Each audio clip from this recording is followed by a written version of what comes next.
It was one of those pristine autumn mornings in downtown Seattle when the air felt crisp enough to crack, and the sunlight painted everything in shades of amber and gold.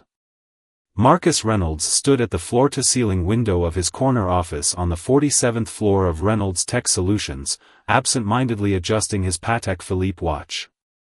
At 52, he had everything money could buy, yet the reflection staring back at him from the window looked hollow, tired, and much older than his years. The morning's board meeting had dragged on for 3 hours, discussing quarterly projections and acquisition strategies. Marcus had built his technology empire from the ground up over 25 years, transforming a small software startup into a $4.2 billion corporation. But lately, every decision felt mechanical, every success hollow. His assistant's voice crackled through the intercom. "Mr. Reynolds, your 2 p.m. appointment with the Singapore investors has been pushed to 3. Would you like me to order lunch?" "No, Catherine. I think I'll head down to Grove Street Cafe. I need some air." The decision to walk the 3 blocks to the cafe was spontaneous, something his security team would have frowned upon. But today, Marcus felt an inexplicable urge to break from routine. He grabbed his cashmere coat, slipped past the surprised receptionist, and took the elevator down alone. The streets were busy with the usual lunch crowd, but something felt different. Maybe it was the way the wind carried the scent of cinnamon and coffee from nearby bakeries, or how the autumn leaves danced around his feet. For the first time in months, Marcus felt present in the moment. Grove Street Cafe was bustling when he arrived. The bell above the door chimed as he entered, mixing with the ambient sounds of clinking cups and quiet conversations. He chose a corner table, away from the windows, hoping to avoid recognition. Just another face in the crowd, if only for an hour. That's when he first noticed her, a small figure standing near the counter, barely tall enough to see over it. Her navy blue school uniform was slightly too big, and her black hair was tied in 2 slightly uneven pigtails. She couldn't have been more than 7 or 8 years old. What caught Marcus's attention wasn't just her age or the fact that she was alone, it was her determination. She stood there, scanning the cafe with an intensity that seemed far beyond her years. When her eyes met his, there was a flash of recognition that made him uncomfortable. Before he could look away, she was walking toward his table with purpose. "Are you Mr. Reynolds?" Her voice was clear and confident, despite her size. Marcus straightened in his chair, instinctively looking around for parents or guardians. "Yes, I am." "Where are your parents, young lady?" She ignored his question, reaching into her school backpack. "My name is Sarah Chen. My mom told me to give this to you, but only when you're alone." She pulled out a sealed envelope, slightly crumpled from being carried in her bag. "Your mom? I don't understand. Who is your mother?" Sarah placed the envelope on the table, her small hands smoothing out the wrinkles. "Mom said you wouldn't remember her. She said that's okay. She also said I should tell you that some things are more important than quarterly reports." Marcus felt a chill run down his spine.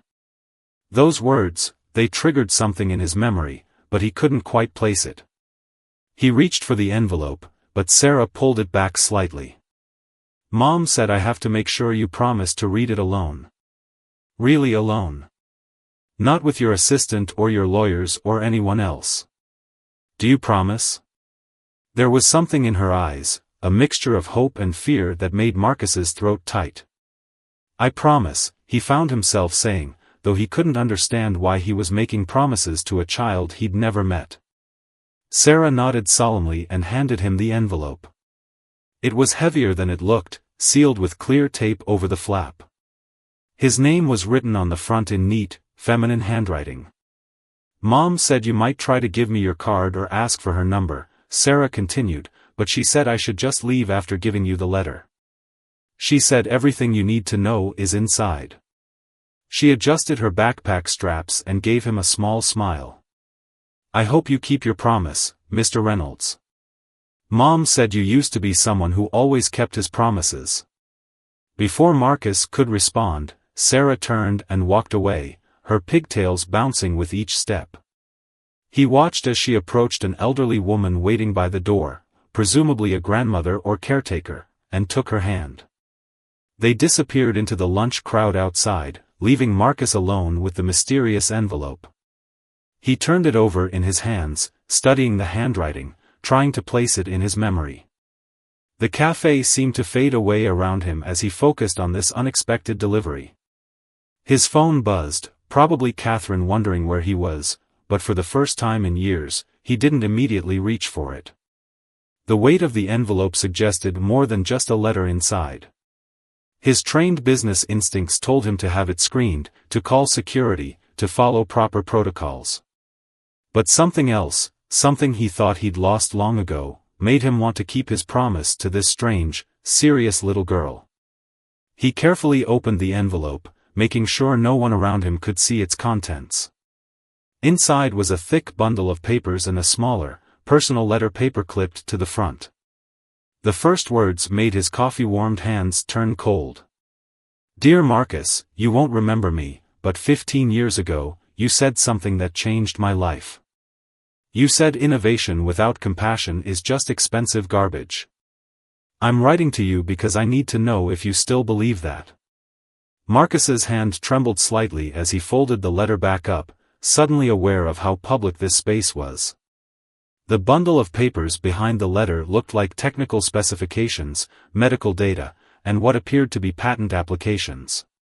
But it was the personal letter that, 3 weeks before Sarah's cafe encounter with Marcus Reynolds, Emily Chen sat in her small home office, surrounded by medical journals and technical drawings. The soft glow of her laptop illuminated the dark circles under her eyes, evidence of countless sleepless nights. At 38, she carried herself with quiet determination, despite the weight of her circumstances.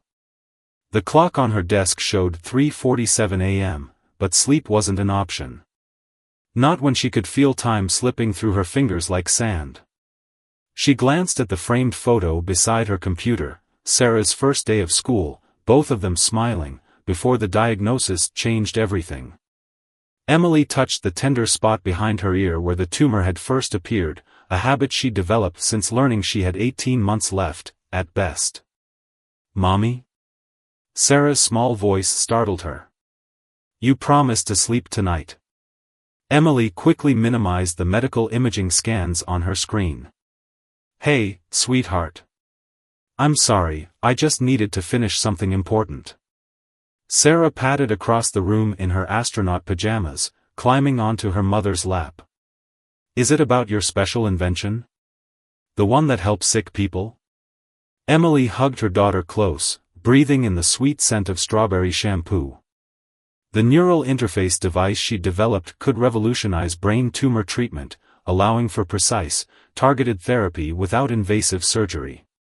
5 years of research, 3 patent applications, and countless rejected proposals by major medical companies. Now, time was running out, not just for the project, but for Emily herself.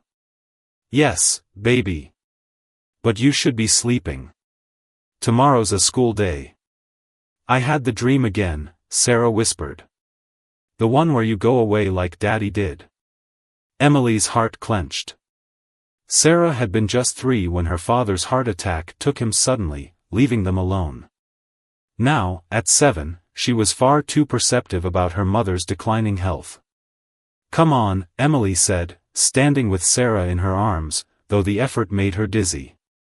"Let's get you back to bed. I'll tell you about the time I met Mr. Reynolds." Sarah's eyes widened. "The man from the big building? Really?" As Emily tucked Sarah back into bed, she began the story she'd told herself 1,000 times. 15 years ago, she'd been a graduate student presenting her first neural interface concept at a university innovation forum. Marcus Reynolds, still building his empire, had been the keynote speaker. His words about compassionate innovation had inspired her entire career path. "He looked at my early designs for 10 minutes, Emily told Sarah, smoothing her daughter's hair. "He said I was thinking about the problem the right way, putting people before profits. He gave me his card, told me to contact him when I had a working prototype. Did you? Sarah asked, fighting sleep. No, sweetie. His company grew huge, and I was too focused on getting the science right. By the time I had something real, Reynolds Tech had changed. They became all about quarterly reports and shareholder value. Sarah yawned. Maybe he just forgot about helping people. Emily kissed her daughter's forehead. Maybe. But sometimes people just need reminding of who they used to be. After Sarah fell asleep, Emily returned to her office with renewed purpose. She'd submitted her device proposal to Reynolds Tech through official channels 3 times. Each rejection came with the same corporate jargon about market viability and profit margins. But she'd seen the company's recent acquisitions in medical technology. They were looking for exactly this kind of innovation. She pulled up the email she'd received that morning from her oncologist. The tumor was growing faster than expected. The traditional treatments weren't working. Without radical intervention, she had maybe 6 months left. Emily opened her desk drawer and removed a sealed envelope, her last hope. Inside was everything: complete technical specifications, clinical trial proposals, and a personal letter reminding Marcus Reynolds of the person he'd been, the values he'd proclaimed. Marcus Reynolds sat alone in his home office at 2 a.m., papers spread across his mahogany desk. The city lights twinkled below through the penthouse windows, but his focus remained fixed on Emily Chen's proposal. He'd been reading for hours, missing dinner, ignoring calls, completely absorbed in the technical specifications and research data before him. The neural interface device was revolutionary. Unlike current treatments that approached brain tumors with a sledgehammer, this was more like a precisely wielded scalpel. The prototype could map neural pathways in real time, allowing for targeted treatment that preserved healthy tissue while attacking cancerous cells.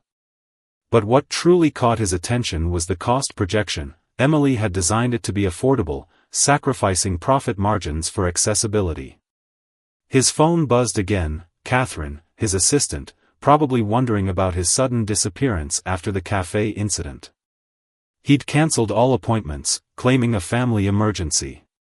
In 25 years, he'd never done that. Taking off his reading glasses, Marcus rubbed his tired eyes. The technical brilliance of the design was undeniable, but it was the personal letter that kept drawing him back. Emily had reminded him of that graduation speech, of the young CEO who'd proclaimed that technology without compassion was worthless. When had he stopped believing that? He pulled up his company's database, searching for Emily Chen's previous submissions. 3 rejections, each signed off by his acquisition team. Their notes were coldly efficient: insufficient profit margins, market too limited, ROI concerns. Standard corporate speak for not enough money in it. A photo slipped from the stack of papers, Emily and Sarah at what appeared to be a science fair. Sarah proudly held up a ribbon while Emily beamed beside her, but Marcus noticed something in the image. A small bandage behind Emily's ear, partially hidden by her hair. The same spot she detailed in her medical records included with the proposal. She was dying.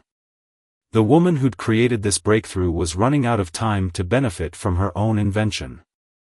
His computer chimed with an email from James Morton, head of acquisitions: regarding your inquiry about the Chen proposal, strongly advise against pursuit. Current market strategy focuses on high-margin products. Happy to discuss alternative investments. Marcus opened his desk drawer, pulling out an old leather journal he hadn't touched in years. Inside was the original speech from that graduation ceremony, corners worn from the many times he'd referenced it in Reynolds Tech's early days. His younger self had written in the margins, "Technology serves humanity, not shareholders." When had that changed? The answer came too easily. It was gradual, like water wearing away stone. Each quarter, each board meeting, each demand for higher profits had eroded his original vision until only the corporate skeleton remained. He picked up his phone, dialing Emily's number before he could talk himself out of it. It rang 3 times before she answered, her voice cautious. "Dr. Chen? This is Marcus Reynolds. I believe we need to talk about your neural interface device. And I believe I owe you an apology." The silence on the other end lasted several heartbeats. "Mr. Reynolds. I wasn't sure you'd actually read it. I've been reading it for the past 6 hours. Your design is brilliant, but I suspect you already know that. What I want to know is why you sent Sarah." He heard Emily take a deep breath. "Because I needed to reach the Marcus Reynolds who gave that speech, not the one whose company sends automated rejection letters. Sarah, she has a way of making people remember what matters." Marcus glanced at the photo again. "How long?" 6 months, maybe less. The traditional treatments aren't working. But Mr. Reynolds, this isn't about me. The device works. The preliminary trials show. "I know," he interrupted. "I've read everything. But here's what you might not know, Reynolds Tech has changed. The board, the shareholders, they won't approve development of a device with these margins. They'll bury it like they buried the last 3 submissions." "Then why did you call?" Marcus stood, walking to his window. The city stretched out before him, thousands of lights representing countless lives. How many other innovations had his company rejected because they prioritized profits over people? "Because 15 years ago, I meant every word of that speech. Because your daughter made me remember something I've spent years trying to forget. And because I'm still CEO of this company, even if I've forgotten what that really means." He heard movement on the other end of the line, papers shuffling. "What are you suggesting?" "I'm suggesting we meet. Tomorrow morning, 8 a.m., my office. Bring your complete research, every trial result, every piece of data you have. And Dr. Chen, bring Sarah." "Sarah? Why?" Marcus smiled, though she couldn't see it. "Because somehow I think we're both going to need her courage for what comes next." After hanging up, Marcus turned to his computer. He spent the next hour drafting emails, making calls to key board members, and preparing for the storm he knew would come. By the time he finally lay down to sleep, the first light of dawn was creeping over the horizon. His dreams were filled with memories of the young CEO he'd been, the one who believed technology could change the world for the better. He saw Sarah's serious face as she delivered the letter, Emily's brilliant design specifications, and the thousands of patients who could benefit from this device. The next morning, Marcus arrived at his office earlier than usual. He'd replaced his typical power suit with a more casual outfit, the kind he used to wear when Reynolds Tech was still a startup. Catherine did a double-take when she saw him. "Sir? The board is asking about yesterday's cancelled meetings. And Mr. Morton wants to know why you've called an emergency session for this afternoon." Marcus smiled, feeling more energized than he had in years. "Catherine, clear my morning schedule. And please show Dr. Chen and her daughter in as soon as they arrive." "Dr. Chen? I don't show any appointment. Trust me, Catherine. This is more important than anything else on that schedule." As his assistant left, Marcus looked around his office. The walls were covered in awards, stock certificates, and photographs documenting Reynolds Tech's rise to corporate prominence. But his eyes kept returning to the small photo he'd placed on his desk, Emily and Sarah at the science fair, reminding him of what really mattered. The intercom buzzed. "Dr. Chen and her daughter are here, sir." Marcus took a deep breath, straightening his posture.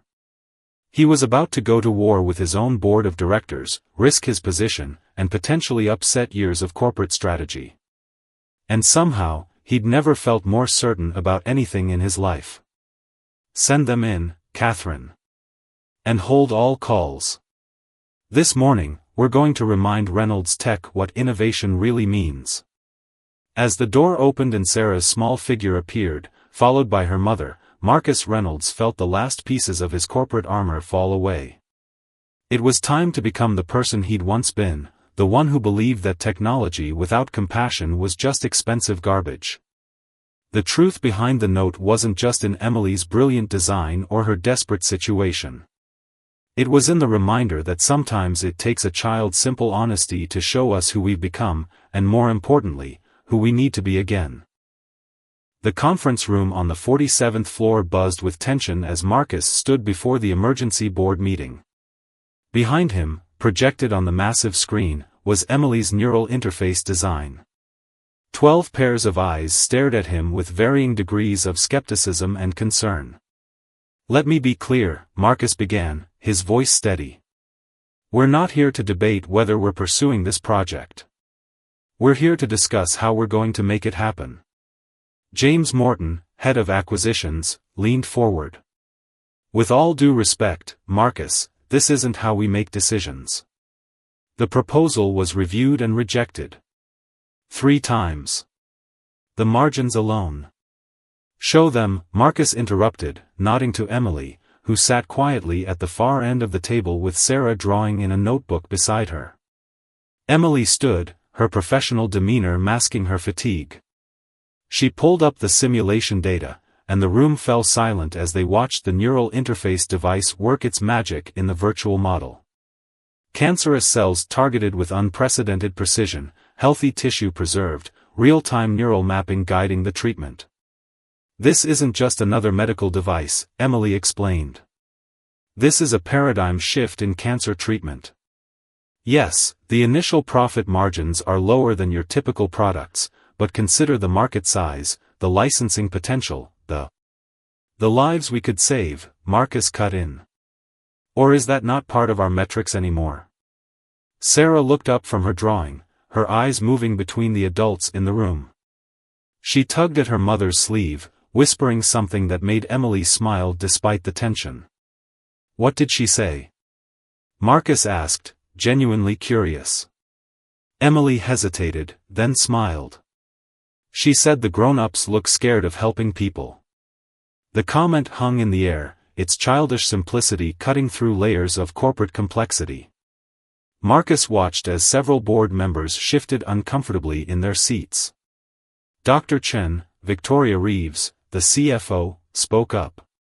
"Your design is impressive, but retooling our production lines, running clinical trials, regulatory approval, we're looking at hundreds of millions in investment before we see any return." "Then we'll use my personal funds," Marcus declared, causing a ripple of murmurs around the table. "I'll underwrite the initial development phase myself." The next 2 hours were a blur of heated discussions, financial projections, and technical questions. Through it all, Sarah continued drawing, occasionally looking up to study the faces around her. By the time the meeting ended, Marcus had secured a narrow victory. The project would proceed, but under intense scrutiny. As the board members filed out, many still shaking their heads, Marcus noticed Sarah's drawing. It showed the Reynolds Tech building, but instead of the usual corporate logo, she'd drawn smiling faces in all the windows. "What's this?" he asked, kneeling beside her chair.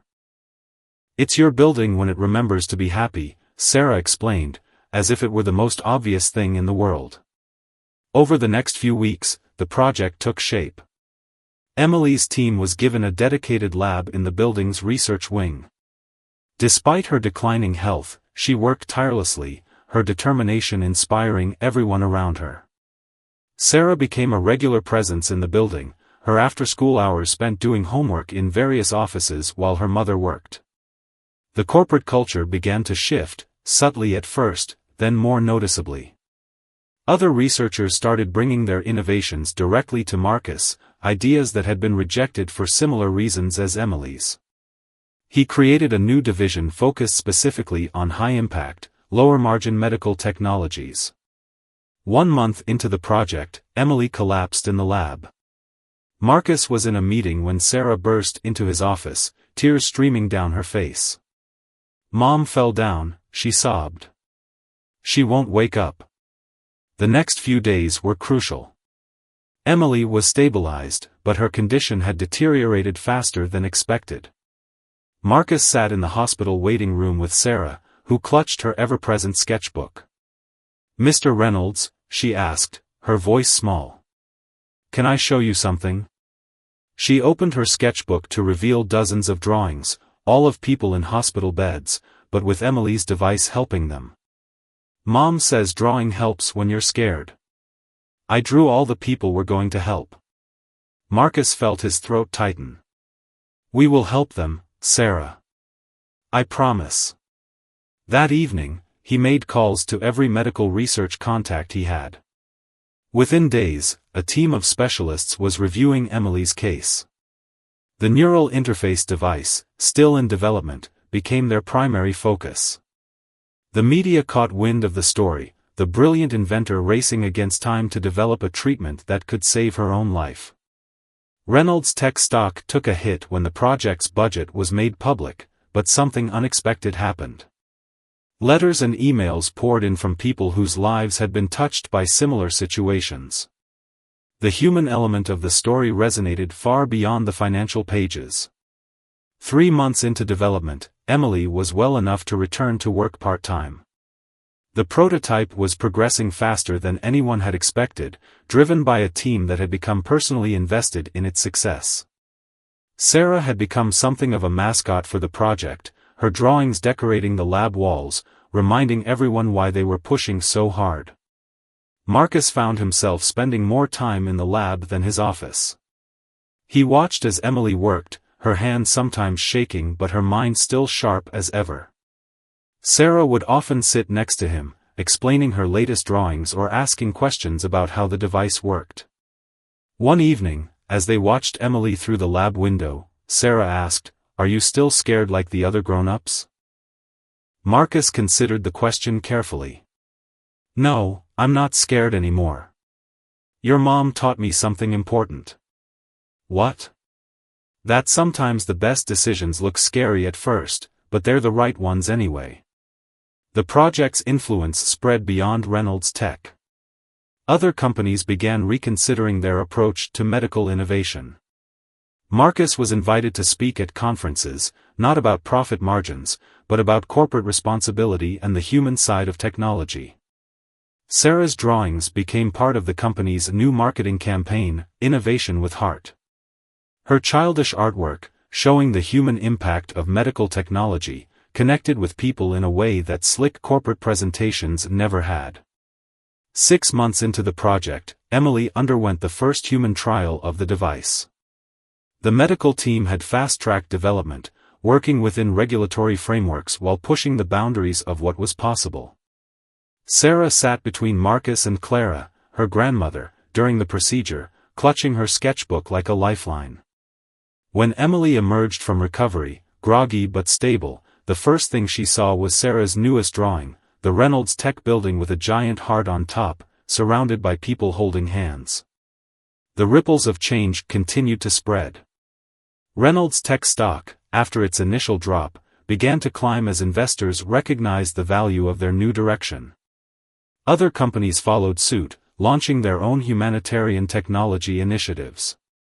The corporate world watched as Marcus Reynolds, once known for his ruthless business acumen, transformed his company's culture through the influence of a dying scientist and her artistic daughter.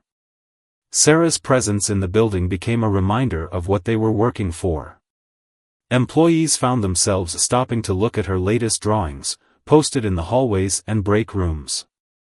The corporate atmosphere shifted from cutthroat competition to collaborative innovation. 1 year after that fateful day in the cafe, Marcus stood at his office window again. Below, in the courtyard, Sarah was teaching a group of employees' children how to draw happy buildings. Emily, her health improving under the neural interface treatment, watched from a nearby bench. His phone buzzed with news of another successful trial, another life potentially saved by Emily's device. Marcus smiled, remembering Sarah's words about grown-ups being scared to help people. Sometimes, he realized, it takes a child's perspective to remind us of our most basic responsibilities to each other. The sun set behind the city skyline, casting long shadows across the courtyard. In the gathering dusk, Sarah's laughter echoed up to his office, a sound that had become synonymous with the new heart of Reynolds Tech Solutions, a reminder that the biggest changes often start with the smallest messengers. The tension in Reynolds Tech's main boardroom could have been cut with a knife. Marcus stood at the head of the table, his tie slightly loosened, facing down the largest shareholder revolt in the company's history. The quarterly numbers projected on the screen behind him told a story that had many board members shifting uncomfortably in their leather chairs. Our profit margins have declined 18% since implementing the Chin initiative, James Morton announced, his voice dripping with vindication. Our shareholders are demanding answers, Marcus. This humanitarian approach is bleeding us dry. Marcus glanced at the empty chair where Emily usually sat during these meetings. She was back in the hospital, the tumor showing signs of resistance to the initial treatment protocol. Sarah had been at her bedside for 3 days straight, filling notebook after notebook with drawings of her mother getting better. If you'll look at page 47 of your reports, Marcus replied calmly, you'll see that while our immediate margins have decreased, our market share in medical technology has increased by 32%. We're positioning ourselves. For what? Victoria Reeves interrupted. More low-margin, high-risk ventures. The Chin device hasn't even cleared final FDA approval, and you're already greenlighting 3 similar projects. The boardroom doors burst open, and Catherine, Marcus's assistant, rushed in, her usually composed demeanor shaken. Mr. Reynolds, it's Dr. Chen. There's been a complication. Marcus felt his heart skip a beat. Excuse me, he said to the board, already moving toward the door. This meeting isn't finished, Morton called after him. The shareholders. The shareholders can wait, Marcus snapped, his patience finally breaking. A woman's life can't. The drive to the hospital was a blur. Marcus found Sarah in the waiting room, curled up in a large chair, her ever-present sketchbook clutched to her chest. Clara, her grandmother, sat beside her, looking worn and worried. Uncle Marcus. Sarah had started calling him that about 2 months ago, and somehow it had stuck. She ran to him, wrapping her small arms around his waist. Mom's brain pictures got darker. The doctors are trying to make them lighter again. Marcus lifted her up, something he'd never done with his own children when they were young, he'd always been too busy building his empire. Show me what you've been drawing, kiddo. Sarah opened her sketchbook to reveal a new series of pictures. They showed the neural interface device, but she'd added wings to it, like an angel. I made it stronger, she explained seriously. So it can fight harder for Mom. Dr. Wilson, the lead neurologist, emerged from the treatment room. His expression made Marcus's stomach twist. The tumor has developed resistance to the current protocol. We need to adjust the interface's targeting parameters, but that would require FDA approval for the modifications. That could take weeks, maybe months. She doesn't have months, Clara said quietly, squeezing Sarah's hand. Marcus felt Sarah's small fingers grip his shirt. You promised, she whispered. You promised you'd help Mom. In that moment, Marcus Reynolds made a decision that would either save his company or destroy it, and he didn't care which. He pulled out his phone and dialed Catherine. Cancel the board meeting. Then call every major news outlet in the city. It's time they learned what Reynolds Tech really stands for. The next morning's press conference was unlike anything the corporate world had seen. Marcus stood before a forest of microphones, Sarah beside him, her sketchbook open to show her drawings to the cameras. Reynolds Tech was founded on a principle I'd forgotten until this little girl reminded me, Marcus began. Technology without compassion is just expensive garbage. Today, we're announcing that we're releasing our neural interface patents to the public domain. Any company, any researcher, anyone who thinks they can improve upon this technology to save lives, it's yours. The room erupted in chaos. Reporters shouted questions about shareholder value and corporate responsibility. Marcus felt his phone buzzing constantly with calls from board members and investors. But his eyes were fixed on the hospital live feed showing Emily's vital signs, displayed on a screen behind the podium. "Mr. Reynolds," a reporter called out, "your company's stock is already down 23% in pre-market trading. How do you respond?" Sarah tugged at his sleeve, and Marcus lifted her to the microphone. She held up her latest drawing, the Reynolds Tech building with its heart now spreading light to other buildings around it. "My mom says money is just paper," she announced clearly into the microphone, "but helping people lasts forever." The clip went viral within hours. #helping people lasts forever started trending worldwide. Something about the combination of corporate courage and a child's wisdom struck a chord that transcended business news. Back at the hospital, Emily's medical team worked frantically to implement modifications to the neural interface device. Without FDA restrictions holding them back, researchers from around the world began contributing improvements to the design. The open-source approach Marcus had gambled on was paying off in ways no one had expected. A week later, Emily underwent another procedure with the modified device. Sarah sat in Marcus's lap in the observation room, both of them watching through the glass as the medical team worked. She had a new drawing ready, this one showing her mother teaching a classroom full of children about the device that saved her life. "How did you know?" Marcus asked her softly. "How did you know your mom's letter would make me remember?" Sarah looked up at him, her eyes wise beyond their years. "Mom showed me pictures of you. From before, when you smiled real smiles. I just wanted to meet that person." The procedure lasted 6 hours. When Dr. Wilson finally emerged, his face bore something that had been missing for weeks: hope. "The modified interface is working," he announced. "The tumor's response to the new targeting parameters is remarkable." Sarah jumped up, scattering colored pencils everywhere. "Can we see her? Can we show her my new drawings?" Meanwhile, back at Reynolds Tech, the corporate landscape was transforming. The stock price, after its initial plummet, had begun to stabilize as a new kind of investor was drawn to the company's revolutionary approach. Other technology firms, seeing the wave of public support, began announcing their own humanitarian initiatives. The board of directors, faced with undeniable public support and emerging evidence of the strategy's long-term potential, gradually came around.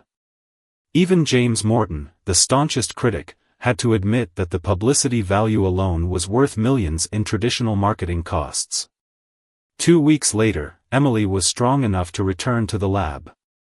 She walked through the Reynolds Tech lobby, Sarah skipping beside her, to find hundreds of employees lining the atrium. Each one held one of Sarah's drawings, copied and distributed throughout the company as a reminder of their new purpose.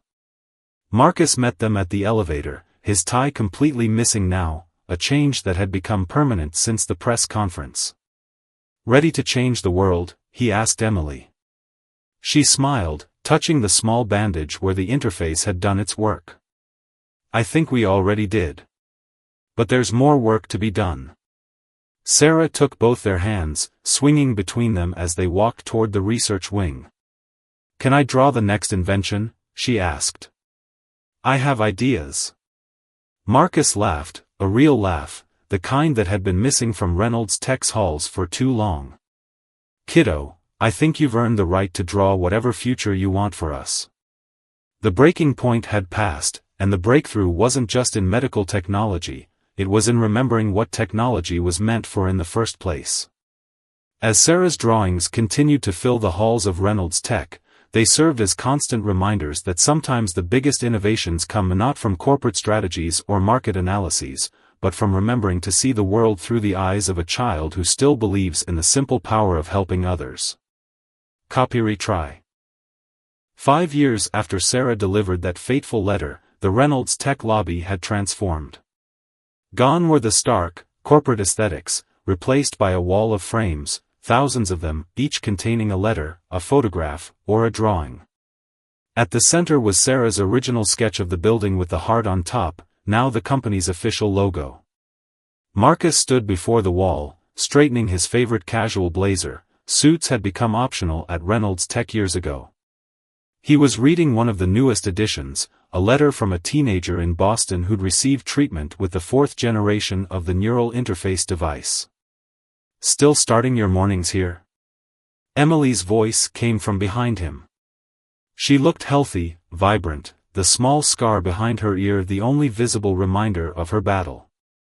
"Best way to remember why we do what we do," Marcus replied, turning to face her.